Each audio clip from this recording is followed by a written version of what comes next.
ఏమి రావాలి? కృప, క్షేమం మన వెంట రావాలి. చప్పట్లు కొడుతూ దేవుని హల్లెలూయా, ఆమేన్. అరణ్యములో సింహము దావీదును తినేసిందా, చంపేసిందా, లేక దావీదే కొట్టి చంపేశాడా?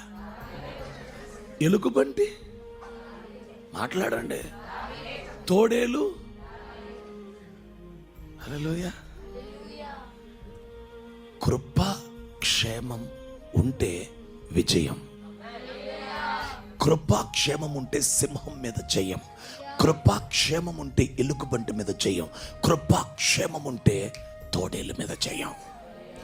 గొర్రెలను కాపాడటమే కాదు, తాను కాపాడబడుతున్నాడు. గొర్రెలను కాపాడుతున్నాడు. సింహపు నోట కరుసుకొని వెళ్ళిపోతుంటే దాన్ని వెంటపడి మరి వెనక్కి తీసుకొచ్చాడు. కృపాక్షేమాలు మన వెంట వస్తే మన ఇంట ఉన్న ఏ బిడ్డనైనా సింహం కరుచుకొని వెళ్ళినా మనము వెళ్ళి దాన్ని కొట్టి వారిని కాపాడుకునే శక్తి దేవుడు మనకిస్తాడు. మనం కాపాడుకోగలుగుతాం. చప్పట్ల కొట్టుతో దేవుని సన్నిధిలో నీ పిల్లలు, నీ కుటుంబము సింహపు నోట నుండి కాపాడబడుగాక. ఆమేన్.